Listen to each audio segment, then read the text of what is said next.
How's it going? Bet you thought you were getting a new show this week. Don't worry, it's still happening. Just still working on it, and well, something else came up, so this took a little bit of priority. Just because a portion of this episode I was actually already working on. More got added, so to say. It kind of all fell under the same umbrella. So here I am. For those of you new to the show, hi. My name is Joseph J. Alexander.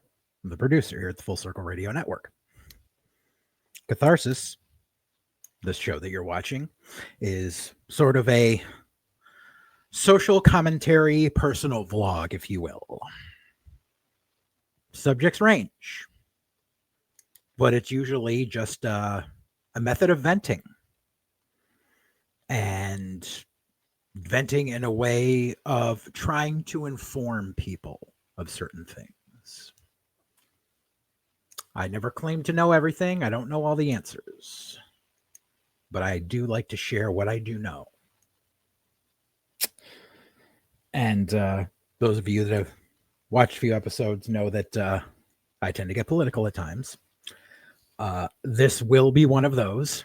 So if you're not interested, sorry. I suggest season 2 Wildcard Cinema season 2 premiere just dropped. You can go check that out. This doesn't have to do with anything national today. This has to do with stuff quite a bit closer to home for me. So if you're not interested in local politics, this might not be the episode for you either. Or maybe it is. You see, a lot of people don't put a lot of stock into their local elections. You know, they'll show up every 4 years for, you know, the big one. They might even show up during midterms. But a lot of people don't pay attention to their local governments, which there's a lot of factors as to why that doesn't happen anymore. A lot of it is just the disconnect of people in general. Some of it just happens to be people just apathy, people not caring.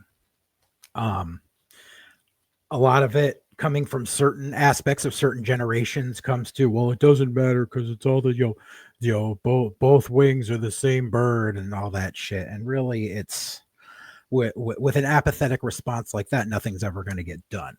The reason our parents / grandparents / maybe great grandparents, if you're super young, got shit done back in the 60s and 70s was because they spoke up. They organized. There's not a lot of that anymore. There still is some. I'm not saying it doesn't happen across the board. I've been to rallies and protests with a good turnout. So it's still, effective.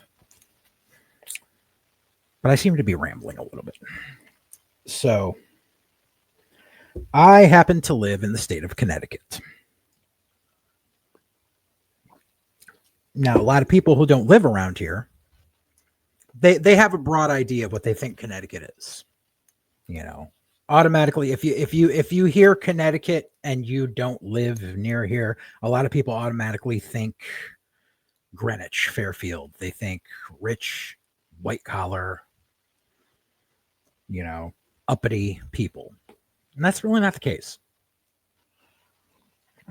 Are there cities and, townships where it's primarily like 1%ers? Yes. But it's not the bulk of the state. A lot of the state is a lot like middle America.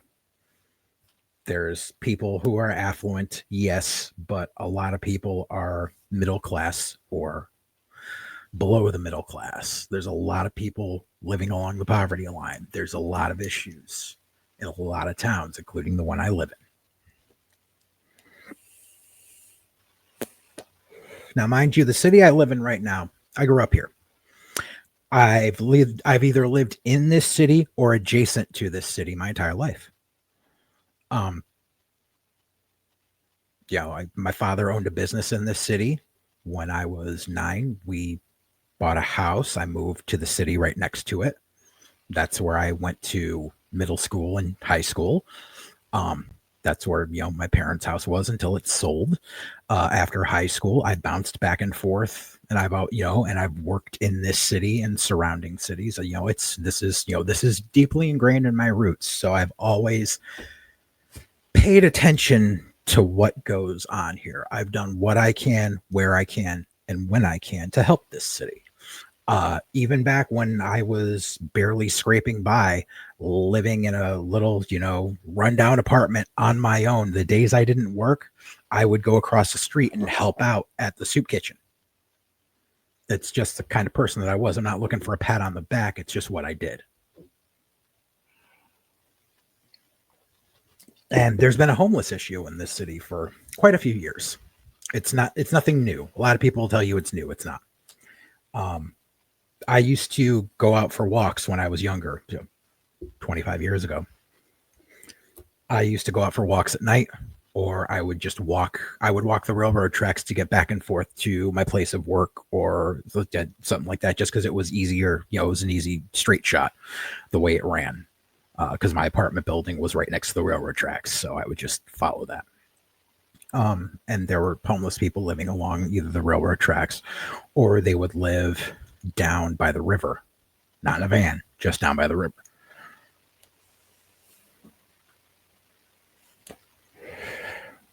There's 2 homeless shelters in this city that are at capacity and have been for a very long time. There's a couple of charitable places, soup kitchens, food banks, and stuff. Organizations I've worked with have done what they can to help those out when we can, to help raise their coffers, raise funds for them, all that.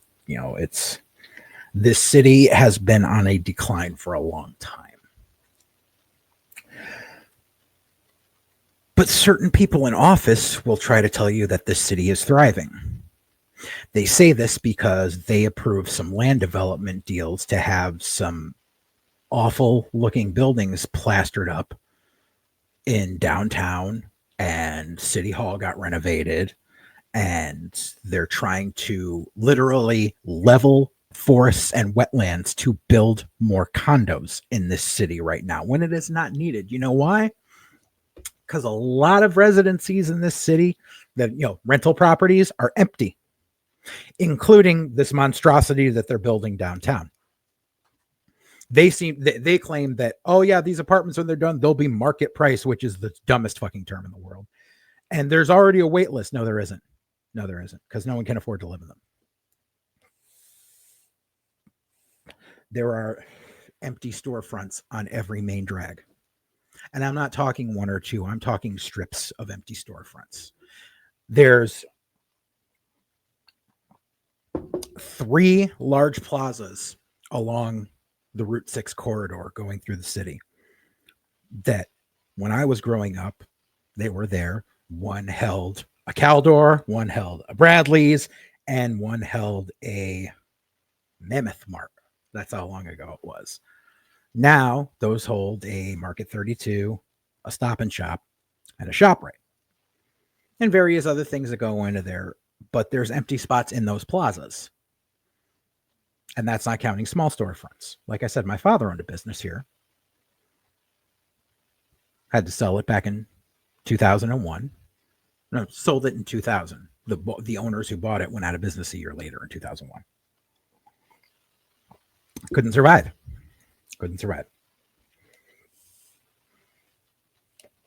There's factories that have been abandoned for years. One of them is now being converted into loft apartments, supposedly for teachers. But that project's 4 or 5 years from being done. They just started working on it last year. So it's nothing, what I'm trying to say is, city's not doing well. However, our mayor will try to tell you differently. Those of you who know me No, I have no love lost for this city's current mayor. His name is Jeff Caggiano, but for all intents and purposes, because it's how I always refer to him for the rest of this episode, he will be known as Mayor Fuckbuckle. He is trash. And when I say trash, I mean trash. And it's not just me that says that. I speak to other people on the city council, people who are on certain committees. Nobody likes this asshole. He is unfit for the job. He got elected during a time when it was basically when everyone started believing everyone who, all the bullshit that people who wear red hats say. And he got in. He got in by an extremely slim margin. Extremely slim. I'm talking like a few hundred votes over the incumbent mayor. And that was a shame because the mayor that we had, Ellen Zappo, she was amazing. His first term, all he did was take credit for everything she did as his own. Also, his first term, he complained all the time about having to give up his day job, which he didn't do for at least 4 or 5 months he was in office, because he's a pharma salesman. He hawks poison. I'm sorry. Like, yes, there's obviously pharmaceutical companies do good. There's life-saving medicines, but he was a pharma salesman. He went around hawking stuff that didn't need to be sold for a commission. And he would claim that he was a bioscientist or a biotech engineer. No, he was a pharma salesman.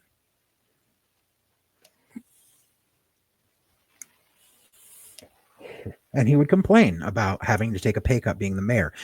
People said he never wanted to be mayor. He only ran to piss off the Dems. That's literally quote. He never expected to win.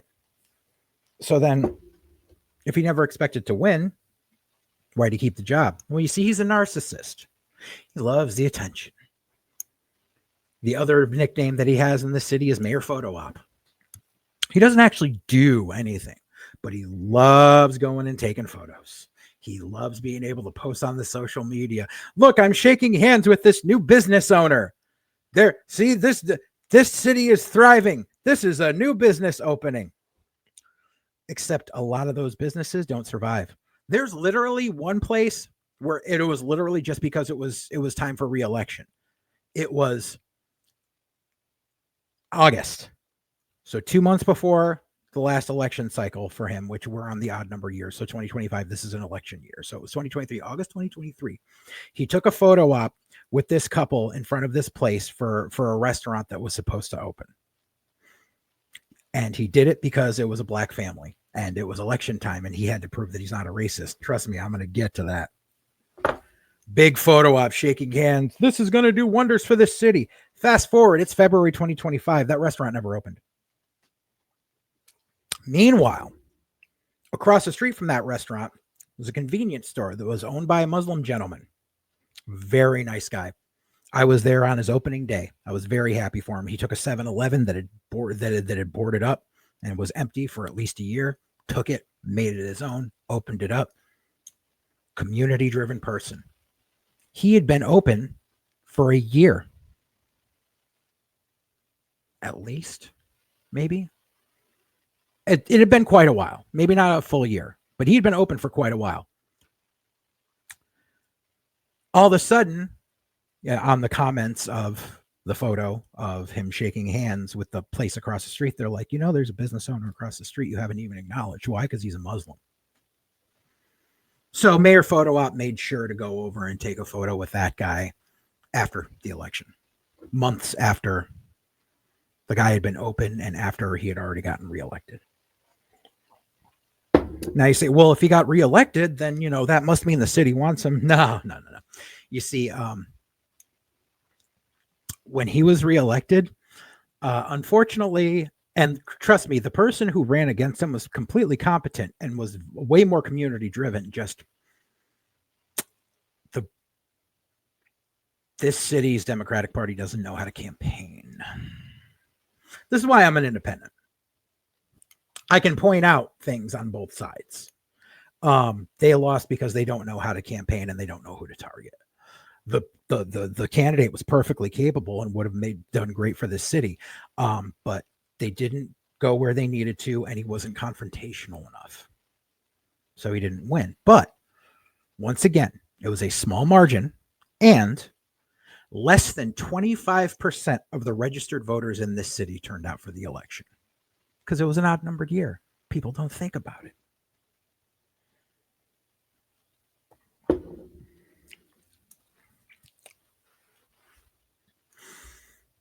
So, why am I bringing this up? It's February. Election's not till November, at least for the first person I'm going to talk about. Well, you see, the thing is, number one, it's never too early to start. The earlier this gets out, the more chance it has to spread to people, to inform people. It may get lost in the shuffle, sure, but at least I made my effort. So, there's an issue that's been coming up lately with the Board of Education in the city. You see, our Board of Education has had to do a few things to accommodate. They've been taking care of a lot more special needs students, doing some great things. And the education system in our city is vastly underfunded, as it is across the country. We are by no means the exception to the rule. Teachers aren't getting paid enough.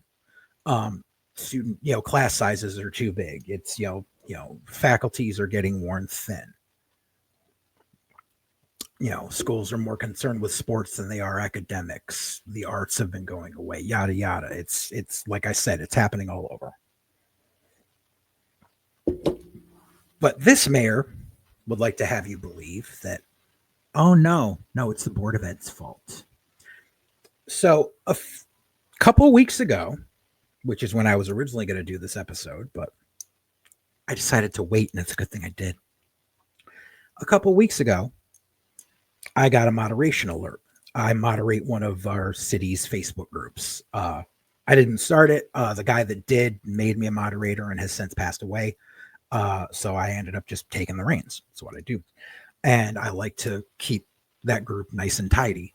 I don't allow hate speech and national politics and all that stuff. It's literally local stuff.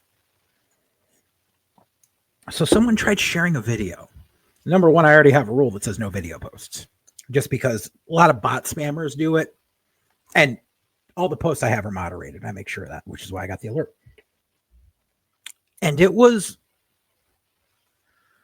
one of the most vile things I've seen. Since then, the person or organization that made the video has made a second video. So I have to show you these. Before I do, though, I'm going to show you one thing, and just for context, what I want to do is show you one of the narcissistic posts from Mayor Fuckbuckle. There's a reason for it. Don't listen to the context of it, just listen to it.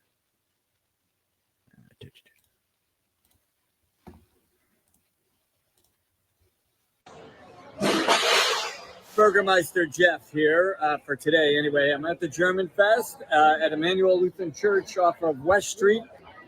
All right, come on down to Emmanuel Lutheran Church and School, the 2024 German Fest. We got a Steinhoy holding competition that's going to happen at 3 o'clock, so make sure you get down here. Got some authentic German food here, best potato pancakes in the city, 3 authentic German beers. We got a Dunkel, we got a... But you get the point. You get the point. You saw Mayor Fuckbuckle. You know what he looks like, and you heard his voice. And there's a reason for that. But anyways, so let me get to this first video. Don't mind the watermark at the top. I used a free program to rip the stuff because I'm not going to give credence to the page that shared it. They don't deserve any traffic.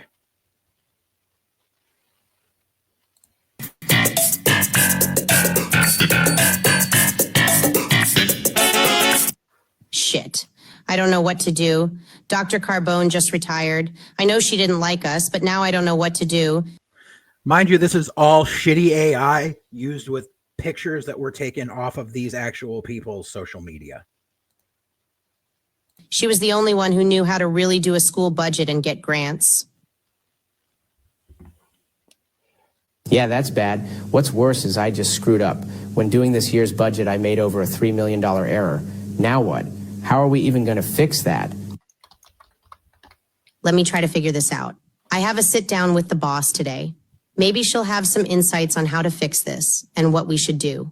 Covering stuff up is her specialty.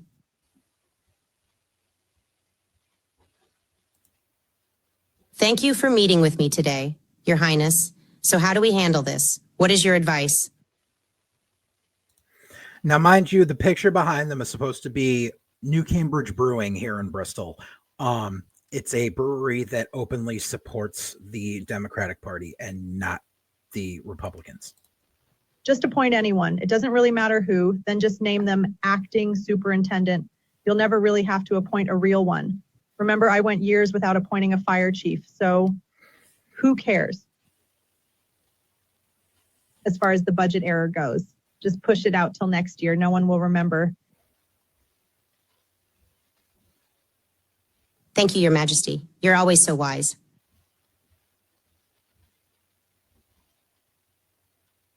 So what do you think? Acting superintendent. You can handle this. I know you can. Anyone can pretend. Come on. You know more than anyone I don't know what I'm doing. I'm just a Hartford talking head. I've never done a job as superintendent before. I mean, I guess I can try to wing it until you get someone else. Yes, that's the spirit. Just fake it till you make it.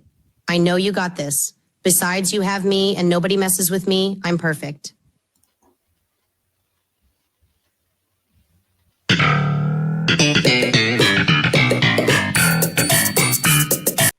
What's worse is I just screwed up. When doing this year's budget, I made Gotta love how timely that Seinfeld drop is, for fuck's sake. over a $3 million error. Now what? How are we even going to fix that? Let me try to figure this out. I have a sit down with the boss today. Maybe she'll have some insights on how to fix this and what we should do. Covering stuff up is her specialty.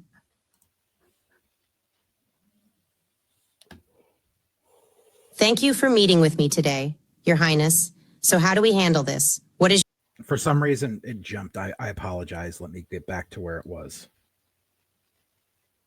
I'm just a Bristol talking head. Yeah.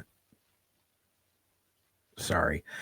This AI is fucking terrible. Yeah, I believe this is where it was.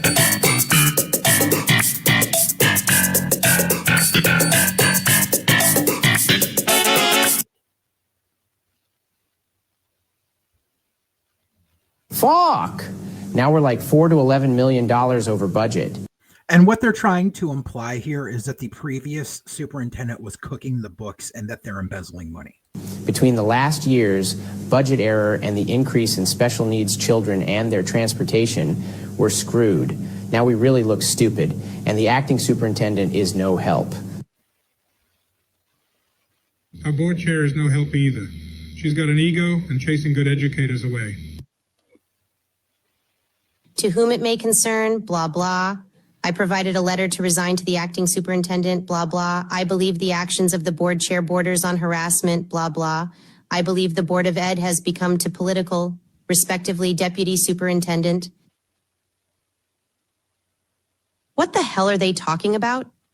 I'm great. I'm the greatest chair this board has ever seen. What a douche.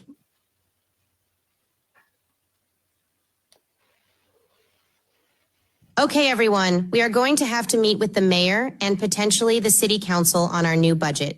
We have to try to convince everyone to adopt it. Jen, you know the mayor and the Republicans on the city council. What do you think? Yeah, I think the mayor's office and the city council are going to lose their shit. This new increase could potentially bring up taxes drastically. You guys are crazy if you think the public is going to put up with this. Please just keep me out of this cluster fudge.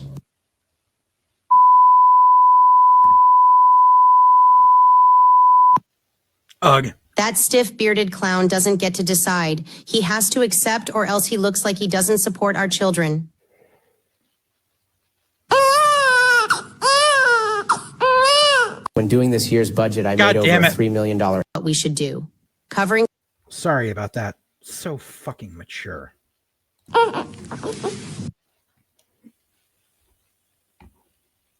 Okay, let me have it. How much money is their Board of Ed going to need this year? Notice how no one else's voice match at all? That's his fucking voice. This was not pulled from audio from anywhere else. This fucker sat and recorded this for it. I know you guys always run deficits, so what are we looking at? We have anywhere from a $4 million to an $11 million shortfall. So we're looking for about a $16 million increase, please. Hold the ketchup and the mustard. 16 million? Really? Are you guys out of your minds? We've never had to deal with an increase like that. Taxes and the mill rate will go through the roof. The citizens of Bristol aren't going to stand for something like that. You couldn't find any cost-cutting measures? Yeah, 16 million. And you have to approve this. State mandates dictate you have to. Plus, it's an election year. If you don't, we're going to paint you as someone who doesn't care for the well-being of our children. You don't have to paint him as it. It's the fucking truth. Someone who's against the transportation of special needs children. You can't find any cost-cutting measures? You guys are spending money on lawyers to write your agendas. You're the ones who made an accounting error. Dr. Carbone would have helped find the money. I can't go to the people with this increase. Oh well, that's your problem, not ours. The tax increases reflect bad on you, not us. We'll see you at the next meeting. And the reason they threw that in was because, as a homeowner, our fucking property taxes went up this year after this motherfucker said that they wouldn't. I'll take one of those free coffees on the way out. Come on, Mr. Doobie. Let's bounce out this place and go make Bristol better for the kids. And in other news, the Bristol Board of Education, BOE, is currently grappling with an $11 million deficit in its operating budget for the fiscal year, according to a report from the board's Finance and Operations Committee. BOE Commissioner delivered the financial update during the January 8th meeting, emphasizing that while it is typical for the district to run a deficit around this time of year, this year's financial gap is larger than expected. Special education expenses, including transportation and tuition for outplaced students, are largely responsible for the financial strain. Now, citizens that are paying attention are calling for a vote of no confidence in the current Board of Education chair.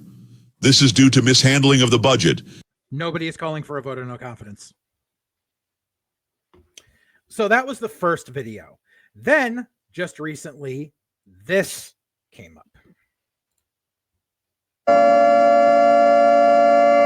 Which is funny. The makers of this video are no way associated with any political group or party, which is funny because you literally heard the mayor's own fucking voice.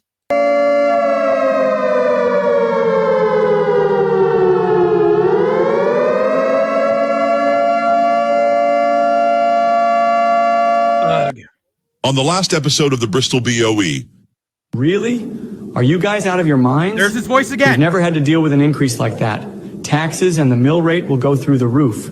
The citizens of Bristol aren't going to stand for something like that. You couldn't find any cost-cutting measures? Yeah, 16 million. And you have to approve this. State mandates dictate you have to. Plus, it's an election year. If you don't, we're going to paint you as someone who doesn't care for the well-being of our children. Someone who's against the transportation of special needs children. Who doesn't care for the well-being of our children. More Seinfeld bullshit. And this whole thing with somewhere on this street and somewhere on that street, like they're basically trying to openly dox public officials, even though public officials are public officials and their addresses are already on public record. But they're basically trying to say like, oh, blah blah blah blah blah. Like it's so fucking juvenile.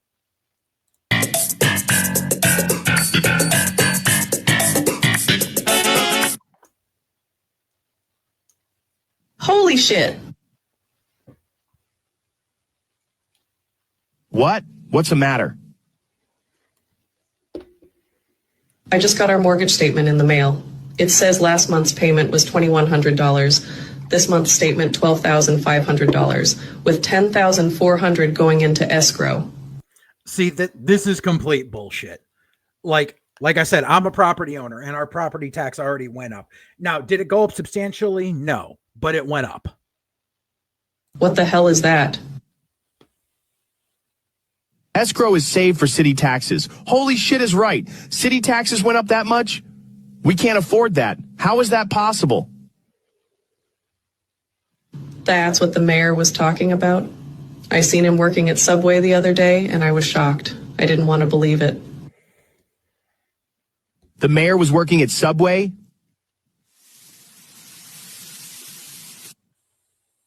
Hello. Welcome to Subway. Would you like to try one of our footlong sandwiches for $6.99? Hey, aren't you the mayor? What are you doing here? Hi, and yes, I'm just getting myself personally prepared for the big tax increase coming Such a piece of shit. our way. So I sold my house and got a small apartment. I also sold my car and bought a moped. Now I'm doing this as a part-time job. I know what the dig about the moped was, asshole. I mean, I could have went back to my old job making $1 gazillion, but I decided to stay on as mayor to see if I could help fix the budget issues. And there it is. He's still fucking bitter about giving up his fucking day job in his second term. You know something? Fucking leave. But I don't make nearly enough as mayor. Being the mayor, though, don't you control the spending and the budget issues? Isn't it up to you and the city council if taxes go up or not? Yes and no, but not this time. The Board of Education budget went through the roof, and due to state law, we have to give them the money. We don't have a choice in the matter. It's like being shook down by some sort of mob boss. Now, what kind of condiments do you want on your sandwich?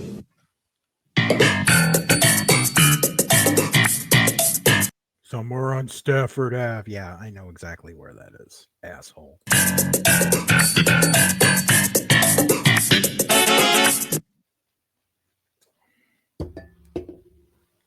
All right, Jaden, we have to keep an eye out for your bus. I got a notice from the Board of Education that you'd be getting a new one with the new funding.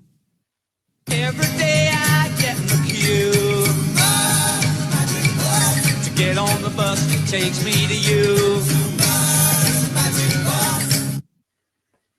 Wow, that thing looks nice. It's better than any school bus I've ever seen. Just so y'all know, because I don't know how it is in other states, but here in Connecticut, school buses are owned by a private company that is contracted to the Board of Education for each city. Most of the ones around here are owned by a company called DATCO. And school buses are the same now that they have been for the past 30 fucking years. And you know something? I have quite a few friends that are school bus drivers who have told me numerous times that they don't get paid enough for what they do. And it's a private company. It is not owned by the Board of Education. Hey, kid, what's going on? They really went all out on this thing. All electric, 0 to 60 in 3 seconds. Come on in. Find me an all-electric school bus somewhere, truly. Plus, honestly, it would be fucking great if there were. Let's get you to school. In the back, they got a pool table and darts you can play with your friends, video games, and if you brought your suit, a jacuzzi to relax in. Every day I get in the queue to get on the bus. That's funny. If you're going to AI stupid shit like this, maybe try to put in the things that you just said are in there when you show the back of the bus, dumb fucks. Takes me to you. I'm so nervous I just sit and smile. We're Seinfeld.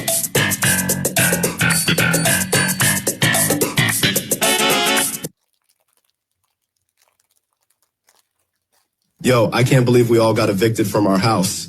Yo. You'd think that 4 incomes would be enough to cover a $7,000 a month rent. The landlord was a dick for doing that. Nobody's paying $7,000 a month in rent in this city. Rents are high. They're not that fucking high. Yeah, he was just going on and on about some sort of property tax hike, but don't worry, baby. It's just a minor setback. And the landlords in this city, because there's a lot of apartment buildings complexes and a lot of 2 and 3 family houses in this city that have been owned by the same people for years. They're slumlords. There is maybe 2 nice apartment buildings in this city that are kept well. The rest are falling apart and have been. And the duplexes and triplexes, it's the same thing. Slumlords. Slumlords, slumlords, slumlords. We'll be back on our feet in the meantime. This really sucks, though. We don't have anywhere to go. None of us want to move back in with family. There are no surrounding apartments available. What are we going to do, though? There are no surrounding apartments available. There are so many empty apartments in this city. It's fucking insane. For now, I have an idea. We both have our own camping gear. For the time being, we're going to set up at this nearby camp. It's off near the Pine Street 72 highway.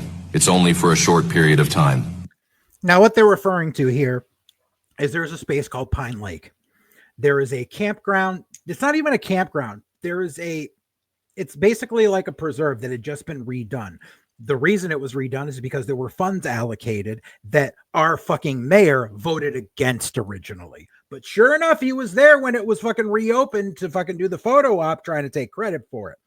Also, it's known as the place where it was dredged. The lake and the area were searched for a long time for the murder weapon in the Aaron Hernandez case.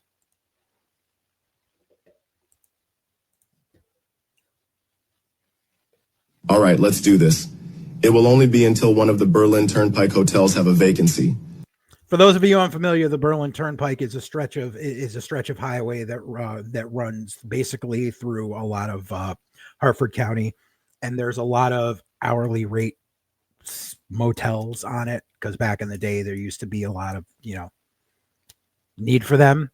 Now they're there, and a lot of them are fucking empty. So once again, out of touch fucking assholes. Then after we save up, maybe we could save to move to another city or town, maybe Plainville or something. I'm with you, Bae. I'll live anywhere as long as you're there. Aww. Fuck you. Yeah, let's just finish putting our stuff away in storage. Then you guys can load the camping gear up. Then we'll make our way out to this so-called sketchy campground. Sketchy campground. That's not it, by the way.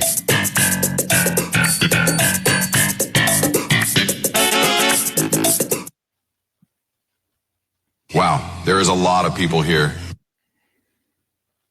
Yeah, I guess we're not the only ones with overexpensive places to live. Looks like it's affecting a lot of people.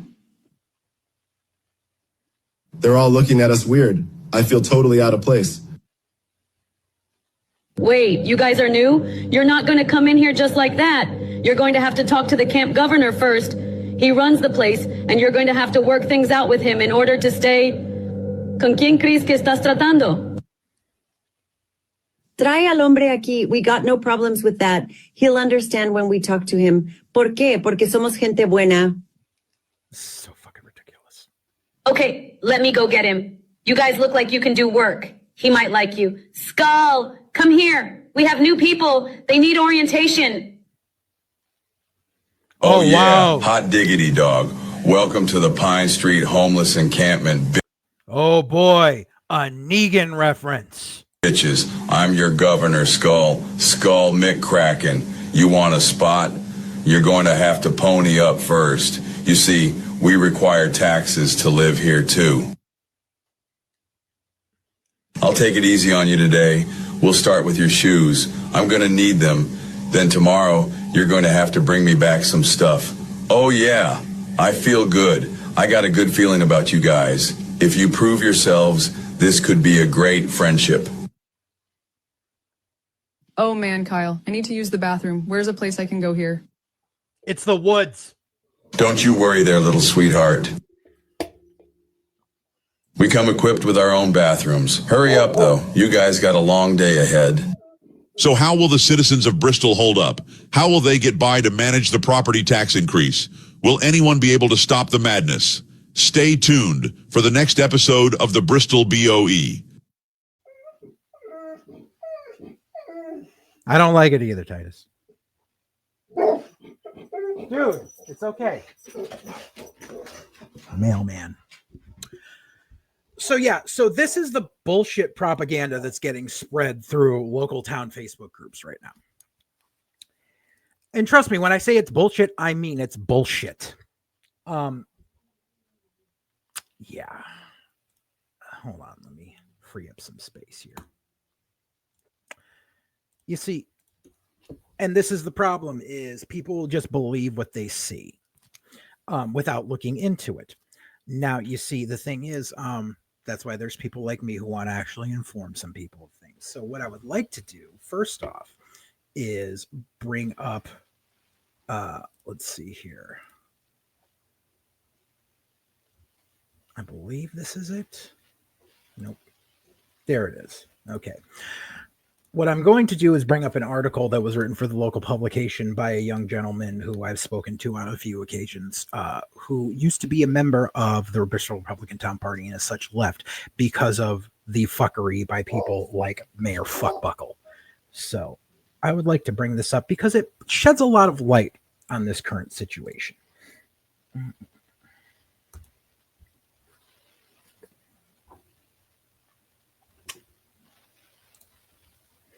So this is it's an editorial, but it's informative.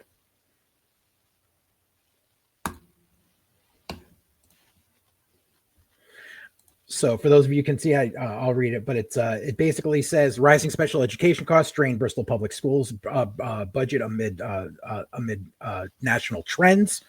Here's what it says. The cost of special education services, called pupil and personnel services in the Bristol Public Schools nomenclature, has become a significant and ever-increasing strain upon the budget of the Bristol Public Schools, not just because of cost increases due to inflation, but also due to state policy and demographics of Bristol Public Schools student body, as well as the convergence of various societal issues. Society's involving understanding and perception of mental and behavioral health issues has catalyzed decades-long persistent increase in the demand for special education services. However, this increase reached a zenith after COVID-19 revealed a latent mental health crisis affecting all age groups in the United States, but particularly aggressively impacting secondary school aged adolescents, so basically high school kids. The pandemic did not just expose shortcomings to our national special education model, it also exposed weaknesses in the United States mental health care infrastructure, aggravating a pre-existing shortage of mental health care professionals and exposing the flaws in the Federal Food and Drug Administration's process for managing the production of pharmaceuticals needed to treat common behavioral and mental health conditions, e.g., producing an ongoing years-long shortage in ADHD medications. The Bristol Board of Education's budget deficit is a clear demonstration of the consequences of the Connecticut General Assembly's failure to address the need for a modern, state-level special education funding support system. While these changes in social structures have had a negative impact on Bristol's Board of Education budget, the rising costs also indicate positive progress. It is important not to attribute increased special educational costs to an increase in the prevalence of disabilities in Bristol student cohorts. Rather, it is important to understand that the rising demand for special education services nationwide is largely due to the undeserved categories of students receiving services that they had always needed but previously were prevented from accessing. As society's understanding of mental and behavioral health has evolved and its efforts to combat stigma have made progress, types of students that have traditionally been overlooked in a system designed to intervene only when mental or behavioral health needs become a major disruption in the school day have begun to receive the support that they need to succeed. Goes on to talk about high-functioning autism spectrum disorder and such like that. Male adolescent autism and such. I'm skimming. I will leave a link to this article below in the comments. Not in the comments, but in the description. Some local elected officials have attempted to weaponize the Bristol Board of Education's deficit in an effort to impugn the leadership of Acting Superintendent Iris White and Democratic Board of Education Chairwoman Shelby Pons. Commissioner Tagarello called attention to this during his comments at the second public budget workshop, which was held on Tuesday, February 4th at the Bristol Board of Education auditorium. So this was held in the midst of these stupid videos. To me, it's no surprise how we got to where we are, Tagarella said. The reality is we are where we are because of increasing costs in special education, and you can see that in every budget snapshot we've had. I also read through a very comprehensive draft of an audit that we've received that will point exactly to where the problem lies. And I hope it gets published soon so that the public can digest it, so that any finger pointing going on outside of this room can be resolved, because numbers don't lie. In the same statement, Commissioner Tagarella reiterated that the Bristol Board of Education's budget deficit was also the result of the city's budgetary practices, which have consistently failed to meet the needs of Bristol's public schools. The commissioner also called attention to the fact that other towns in Connecticut have received requests from their local boards of education for necessary budgetary increases on par with or in excess of the increase requested by Bristol's Board of Ed. According to the commissioner, New Britain's Board of Education, New Britain's a bordering town, requested a 12% increase in funding, and Danbury's Board of Education requested a 21% increase in funding. At the previous public budget workshop, which was held on January 25th, Commissioner Pons thanked Mayor Fuckbuckle for facilitating the audit to the Board of Education's references. We were really grateful for the forensic audit that the mayor and the Board of Finance had suggested, she said. It really gave us a deep look at the accounting and how we're spending money. And the outcomes were very helpful because it helps reinforce what we already knew. Our expenses are increasing, but our budget is not. So it's a really predictable problem that we are having. Despite the prevalence of misinformation in the community, if national and state level trends demonstrate anything, it's that Bristol's Board of Education leadership is not to blame for this year's deficit, and that any attempts to imply blame are misguided at best. Now, there's another article that I would like to share, and this was just recent as well, and let me share this tab instead. Board of Education chair addresses the budget and the community trust. The Board of Ed chair presented results of the draft audit of Bristol's public schools commissioned by the city and conducted by an outside firm earlier this week on Wednesday, February 5th at the board's monthly meeting. Now, mind you, that's the whole bit where they talked about you're spending money on outside lawyers. They were forensic accountants and lawyers that were suggested by Mayor Fuckbuckle. In addition, Shelby Pons addressed a growing community distrust of the board and focused on the importance of rebuilding confidence and transparency. Pons expressed relief that the city had commissioned Clifton Larson Allen, CLA, a professional services firm, to conduct the audit, which provided some clarity about where the money was going and why the deficit was increasing. Most recently, the Bristol edition reported that Bristol Public Schools would be seeing a 12.5% increase in this year's budget, more than $16.5 million over last year's adjusted budget. Acting Superintendent Iris White presented the 2025 to 2026 proposed budget at a workshop in January. Pons explained that the draft audit compared the actual budget to the approved budget, stretching back to 2021. She also pointed out that the general fund had been used to cover shortages and gaps in the special education budget, describing it as a donut hole that continues to grow. CLA also noted that the costs for tuition and professional services are rising at a higher rate than the district is budgeted for, and this doesn't include special education accounts. Pons emphasized that the draft audit confirms what many already suspected, that the school district has been significantly underfunded for years, which clearly this Board of Education has not been overspending, but rather facing years of underfunding, she said. Taking funds from one department to fill gaps for others is not the best practice, she said. She noted the Board of Ed is actively engaging with both the city and the Board of Finance, who commissioned the audit, to work towards a more sustainable future for the district. The board is dedicated to ensuring the community remains informed as they navigate the financial challenges ahead. Once this draft is finalized, it will be available on the BOE website. After addressing the findings of the audit, Pons emphasized the Board of Ed's commitment to be transparent. She highlighted that the board's relationship with the public is complicated, particularly due to the way the school system is funded. She explained that if the burden didn't fall so heavily on taxpayers, politicians wouldn't underfund school boards, allowing them to prioritize education over politics. She noted that despite the growing deficit, many people have worked tirelessly on the budget. She also addressed growing community distrust toward the board, stressing the importance of rebuilding confidence and transparency amid the increasing spreading of misinformation and disinformation targeting the Board of Education. She stressed the importance of distinguishing between the two. The spread of misinformation is usually a mistake or an accident, Ponce said. It happens when someone shares something untrue, believing it to be true. Disinformation, on the other hand, is intentionally false information spread by someone who knows it's untrue. Disinformation is what I've been showing you. Now, I'm going to do a little quick look here on my phone.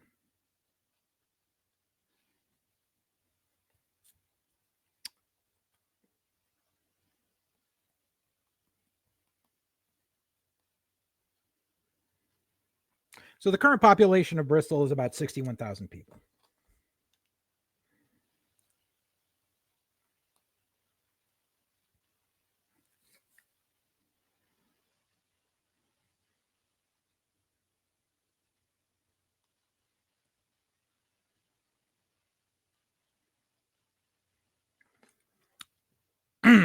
So, mind you, there is state funding that comes in to cover the gaps and the deficits and to cover the extenses that they're talking about with the increase. So, roughly, this $16 million, if the entire burden was to be handled by the current taxpayers, which it's not, but if the entire burden were to be handled by taxpayers, it would roughly increase property taxes by $300 to $350 a year per building. That's not great, but that's less than what my increase was this past year. So the whole, the escrow and 17, that's all fucking lies. And that's lies being spread by Mayor Fuckbuckle and his fucking cohorts, who nobody fucking likes. And trust me, I'm already running along with this. I've almost gone an hour and I haven't even touched on the other asshole yet. There's a lot of trash to take out today. So maybe I'll go back on this. I'll revisit Mayor Fuckbuckle at another time because there's a ton of shit I didn't get to about this guy. Like I said, I've had an ongoing war with this asshole since he got in office, which include him being a giant fucking racist, a fucking bigot, literally, like, we can't fly a pride flag in this city anymore because of him. I mean, like, people can, but city buildings aren't allowed to anymore because he fucking reneged on that. It's officially February 12th, and he has yet to acknowledge Black History Month. But he has a bobblehead of Thomas Jefferson prominently displayed on his desk. Leave that with what you will. He's a bigot. He's a narcissist. He's a piece of shit. And that doesn't even include the times that he fucking decided to drunk DM me with fucking threats, which, like I said, maybe another time we'll get to.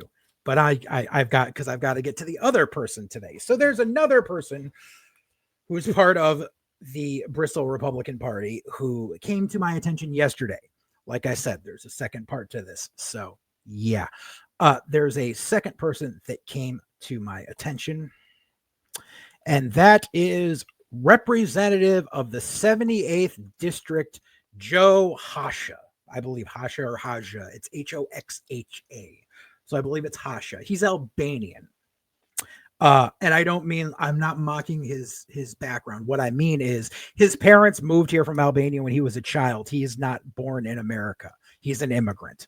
Am I saying that's a bad thing? No, but I'm just saying, considering some of the things that he stands for, it's really funny because he himself is an immigrant. So this guy here, I really didn't, I don't like him. I didn't really dig deep into him because he's represented by a district that I don't get to vote on. He represents the district that borders Bristol and Terryville. Terryville is a small town.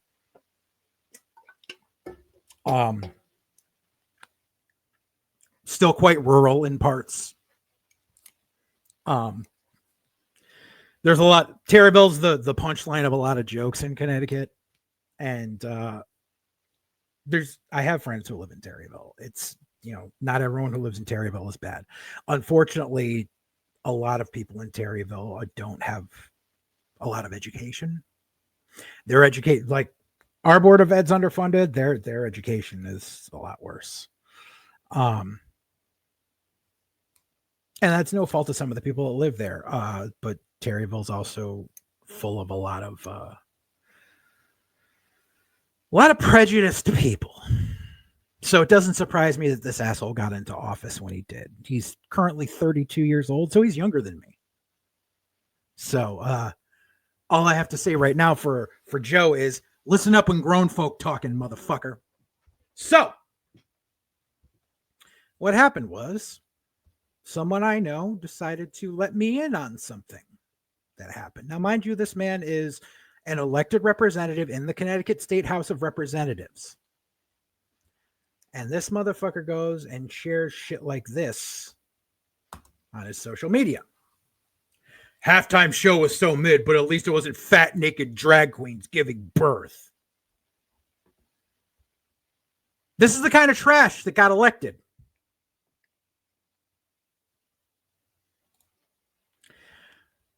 So what I decided to do was do some digging. See, here's a problem with social media. When you put something out there, it becomes public record for people to see. You can put stuff, you can make it so only your friends see it. Doesn't matter. People will find out. Because apparently, and I only went back a year, okay? This guy's been in office for 3 years. I only went back a year. And I'd like to show you some of the things that he has shared over the past year. So let's start with halftime for the Super Bowl last year. Hey, it could be worse, but at least not Sam Smith fornicating with Satan and then pretending to give birth to their baby. Now, that along with the drag queen giving birth, I actually looked into because I was like, what the fuck is he talking about? Because it's a really hateful statement. And apparently it came from something that he shared. So let's see here. Let me see if I can find it. Dumbass.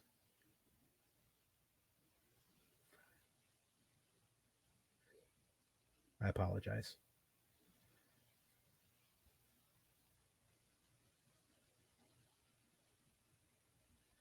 The beginning. Here we go.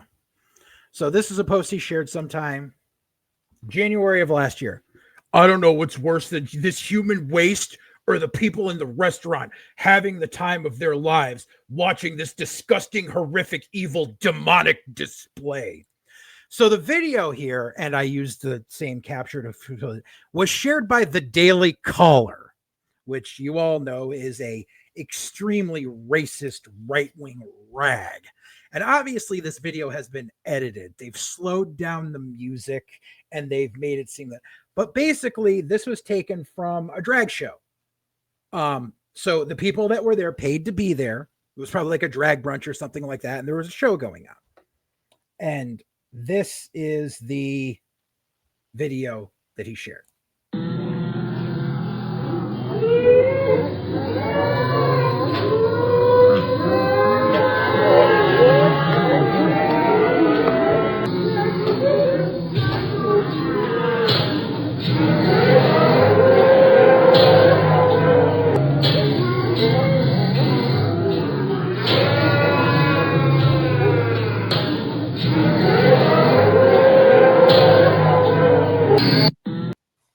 So, yeah.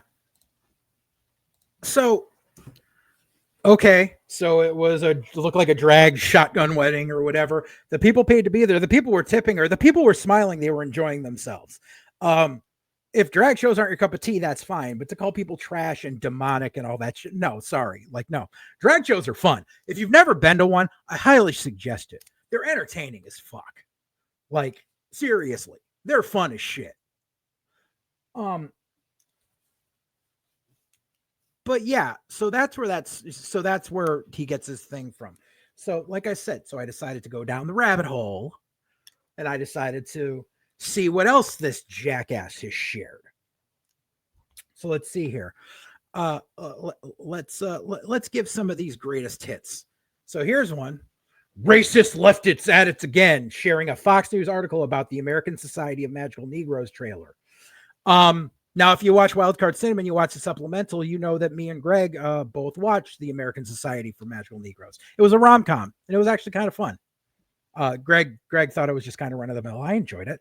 But it's not a hateful movie by any means, but you know, racists going to do what racists do.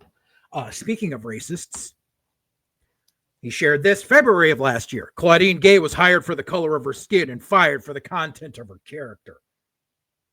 So Claudine Gay, for those of you that don't remember, was the president at Harvard, who, when questioned about anti-Semitic things happening on Harvard campus, she didn't give the greatest of answers, and she apologized shortly after for not giving the greatest of answers, and then ended up resigning while under she was accused by a bunch of people of plagiarism. While under investigation, she resigned. What some of you may not know is the investigation found no fault. They found that she did paraphrase some people's things during a dissertation at times and admitted that she didn't give credit at the time, but went back and did. And she was not fired. She resigned. As far as being hired for the color of her skin, she got her PhD from Harvard, asshole. Not to mention she did her undergrad work at Princeton. So she wasn't a DEI hire, motherfucker. Which, by the way, so this guy, 32 years old, he has a bachelor's degree from UConn. Now, I'm not knocking, I have friends that went to UConn. So I'm not knocking UConn as an establishment overall. For some people I know that they went there, they got their degrees, they studied hard, and they went on to lead fruitful lives with their degrees. However, UConn is a party school. A lot of people know it as a party school, and the expression D's get degrees fits this motherfucker to a fucking T. So let's see what we got next. What do we got next? Oh, yeah. Say no to critical race theory. That old gem. How about this one? In the 1940s, males faked their age to fight a World War II. In 2023, males pretend to be females to win in sports. So once again, more anti-trans bullshit. How about this one? Hakan Jarl was a Viking warrior who ruled Norway from 975 to 995. He earned the title of Hakan the Powerful, so naturally Netflix made him a black woman. Oh, no, it's a fictional fucking movie, asshole. Let me go back on that one. And then let's see here. I'm trying to remember the name of this person before I pull it up, because I don't want to get it wrong. That's it. Okay. So he shared this one. This was the guy they put in charge of nuclear waste. I don't want to hear anything about Pete Hegseth. So that is nuclear engineer Sam Brinton. Sam Brinton is a nuclear engineer who was on the Department of Energy, and they were only on there for about 6 months before resigning. So what? A gender fluid person wears high heels. Your point? They're a nuclear engineer. These don't get degrees when you're a nuclear engineer. But, you know, it's just showing how fucking hateful it is. Here's another one. What a disgusting, trashy, repulsive, shameful, and satanic Olympic opening ceremony. All of France should be ashamed. How far have we come? I used to look forward to the Olympics every 4 years, and now it's garbage.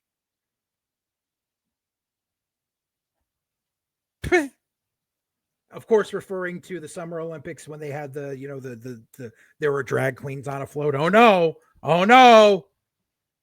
It's the end of the world. Let's see, how about what we got here? Oh yeah, this is someone commenting on one of his anti-gay things. If someone you loved, if a family member or a friend was gay, maybe you would have a harder time trying to bully them online. Those are, what do you call it? But those are bitch and heels. Oh yeah, this is about Britain. Those are bitch and heels, by the way. And of course, it doesn't make any sense for anyone to criticize Pete Hegseth for the DOD post, a guy with a lot of military experience, if they supported this other person who's clearly not mentally well for a position that requires a lot of seriousness and mental stability. They're a nuclear engineer. Fuck off. Oh, then there was this one. I love this one. Because if you watch either of my episodes on about World on Fire, this is fucking great. It's truly shameful what happened in California. to be literal feet from the ocean to allow your state, country, city, neighborhoods, fellow man to burn to the ground. It just baffles my mind. We have the technology to send objects into deep space and get them to come back, but we, or I should say the government of California, can't figure out a way to pump that ocean water a quarter of a mile inland. Are you kidding me? Newsom needs to resign, and resign in shame. The main job history is one of the biggest failures of the history of the United States. Sorry, the one job government has to keep people safe, and they failed so miserably, they will have to go down in history as one of the biggest failures in the history of the U.S. His ineptitude is criminal. If anyone else lied on their resume for a job in which they had the lives of safety of millions of people in their hands, they'd go to jail, complete and utter disgrace. Remember what I said during that? You can't pour salt water on the forests because it'll kill all the vegetation. Yeah, someone pointed that out. Salt water will destroy acres of soil. The better question is, why was there no water, working hydrants, yada, yada. And then this idiot. The point is we should be saving lives and money. I don't care about soil before human lives. I've been to California many times when the fires burn and there's hardly any soil. However, you must be a socialist or communist that likes to see people suffer. Shame on you. No, motherfucker. D's get degrees. You can't salt the earth. There's this movie called Idiocracy. Motherfucker, we're living in it. How about this one? Cruel and unusual punishment should be allowed under certain circumstances. That evil piece of filth that hunted that poor woman should be slow roasted like a rotisserie chicken. This was over Trump complaining that Biden transferred death penalty sentences to life imprisonment. They're still in prison. They're there for the rest of their life. But this guy thinks that, well, yeah, it says no cruel and unusual punishment in the Constitution, but I think, there should be an exception. This is an elected official. Cruel and unusual punishment should be allowed. Here was from when he was actually running for office the first time. Comes from a local newspaper.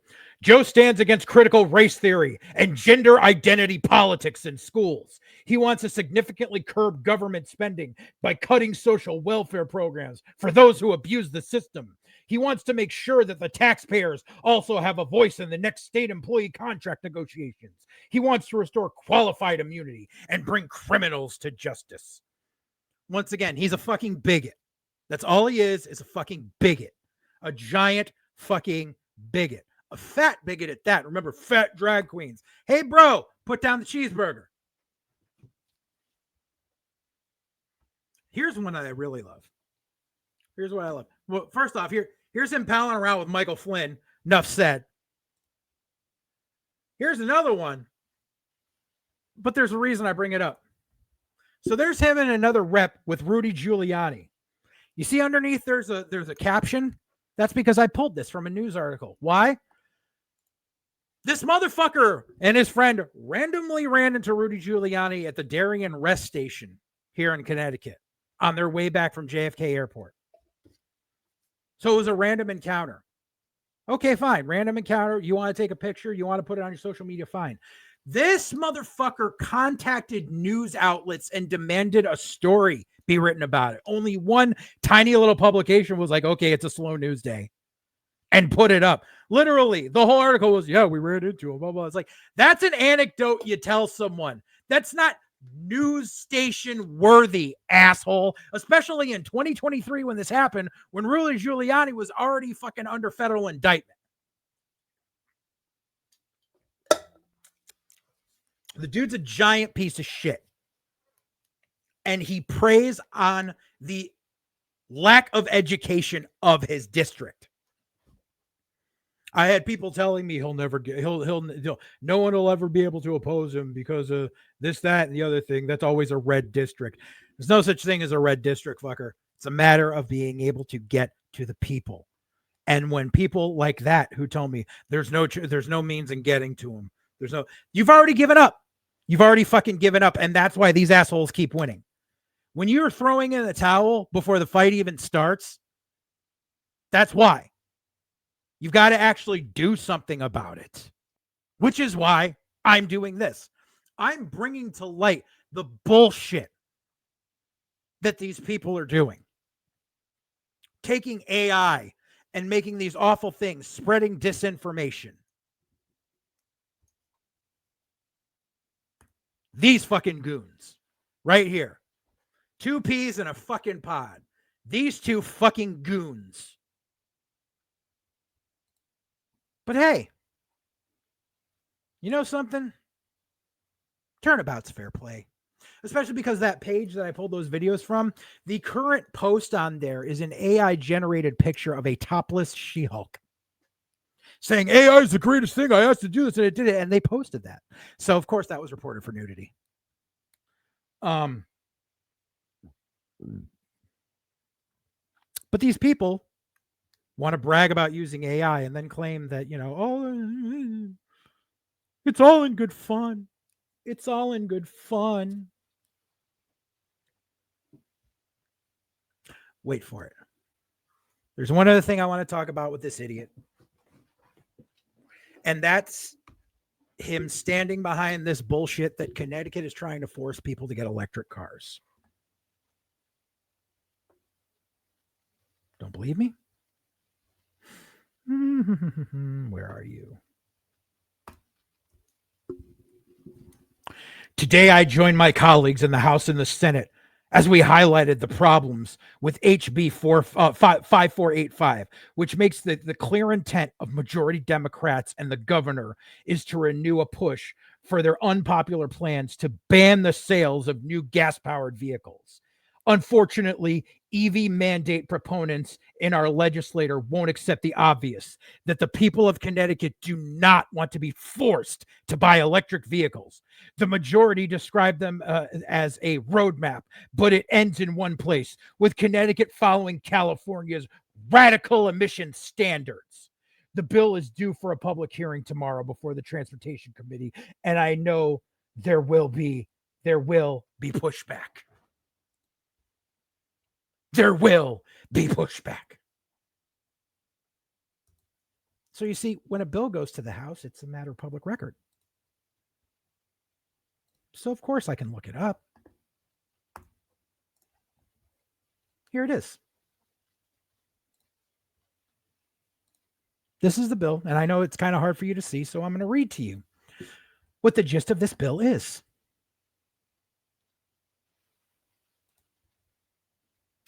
As part of the Connecticut Hydrogen and Electric Automobile Purchase Rebate Program, the Commissioner of Energy and Environmental Protection shall also establish and administer a program to provide rebates or vouchers to residents of the state who purchased an electric bicycle.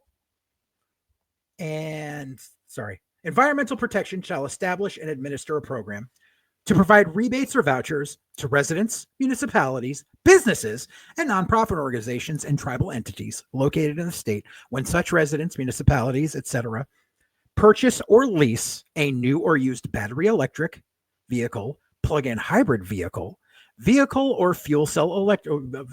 electric vehicle or fuel cell electric vehicle. The Commissioner, in consultation with the Advisory Board, shall establish and revise as necessary appropriate rebate levels, voucher amounts, and maximum income eligibility for such rebates or vouchers. The program shall have a goal of distributing by January 1st of 2030, which is 5 years from now, at least 40% of the funds used for any such rebates or vouchers to a United States Census block group as determined in accordance with the most recent U.S. Census, for which 30% or more of the population consists of persons who have an income below 200% of the federal poverty level. The Commissioner shall prioritize the granting of rebates or vouchers to residents of environmental justice communities, residents who have household incomes at or below 300% of the federal poverty level, and residents who participate in state and federal assistance programs, including but not limited to SNAP, state-administered federal low-income home energy assistance, a Head Start program established pursuant to Section 1016N, or assistance provided by Operation Fuel Incorporated. Any such rebate or voucher awarded to a resident of an environmental justice community shall be in an amount of up to 100 but not less than 200% more than the standard rebate level or voucher amount. An eligible municipality, business, nonprofit, et al. may receive no more than 10 rebates or vouchers per year within available funds, and not more than a total of 20 rebates or vouchers, except the commissioner may issue additional rebates, yada, yada, yada. So the bill is not to force people to get electric vehicles or to stop the sale of gas vehicles.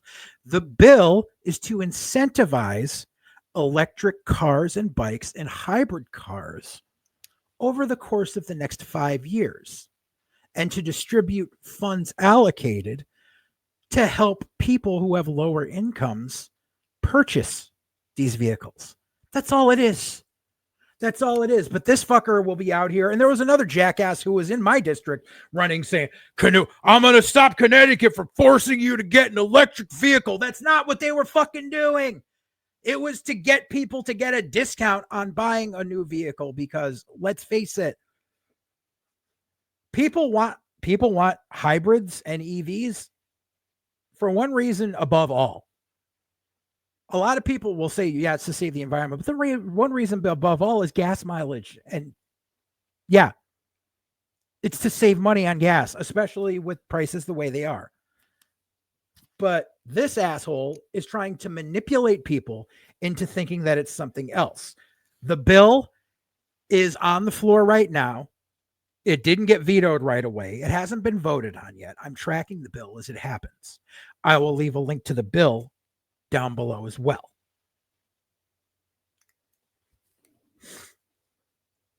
Now, getting back to what I said before about these people being childish, using AI, and all that stuff.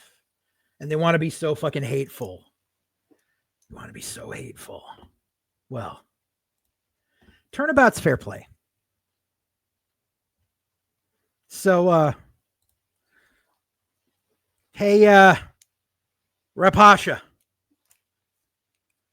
you think the drag queens are inhuman? You think the trans people are inhuman? You think the gay people are trash?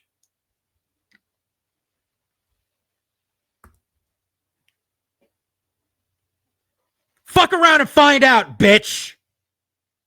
AI is a wonderful thing. Look at that. Look at that. I'm kind of proud of that. Not bad for free AI. Do-do-do. I'm going to share this in our community tabs. Make sure to copy this photo. Share it around. Because, well, let's face it. It's not harmful. But maybe to someone who wants to degrade human beings, they find it offensive. Well, gee, it's only a joke. It's all meant in good fun. That's all it is. Why are you so offended by it? Snowflake.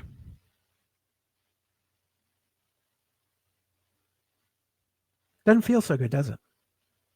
This is what happens when you dehumanize people. Karma's a bitch. Time to take out the trash.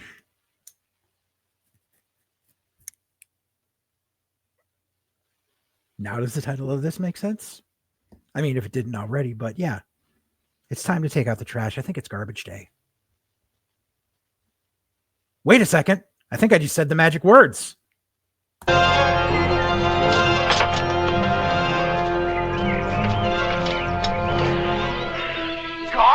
day! Huh? No!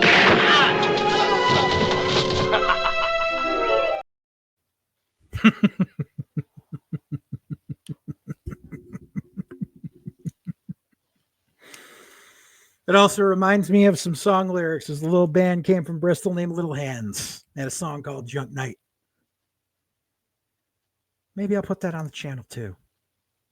I still talk to the lead singer. We used to gig out with them, but yeah, the lyrics of Junk Night. Junk Night is when we take out the trash. Junk Night. It's when we take you out and kick your fucking ass.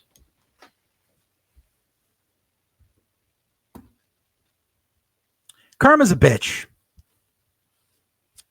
You want to be hateful, you reap what you sow.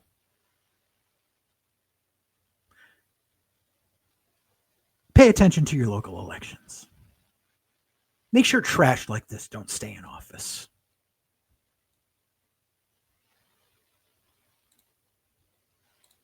Because there's no need for them. You want to make this world better? Start on your own level. Get rid of these fucks. I know I'm putting in all the effort I can over the next year to make sure these fucks aren't in office. Unfortunately, fuck Buckle's re-election year is this year.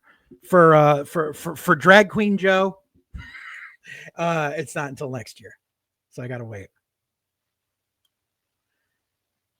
But you better be damn sure I'm gonna do everything I can to make sure these fuckers don't stay in office, because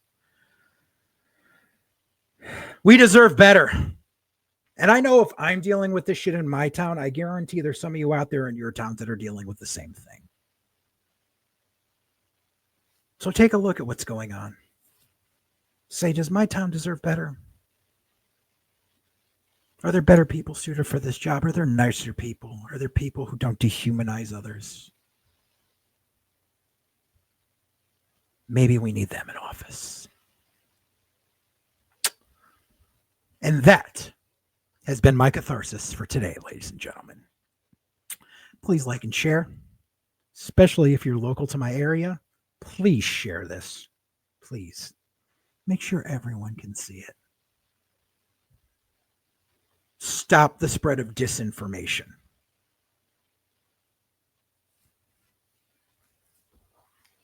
I already know at least one of these fuckers has it out for me already, so what's a little more fuel on the fire? What are you going to do? Threaten me in DMs again? Go right ahead. Just gives me more. It just gives me more proof. Screenshots last forever, motherfucker. Once again, like and subscribe. New show drops later this week. Brass Tacks. White Heat returns next week. So does Wildcard Cinema. But yeah, I'm fucking out of here. If the calm's gonna get you, gonna knock you around the head, better get yourself together.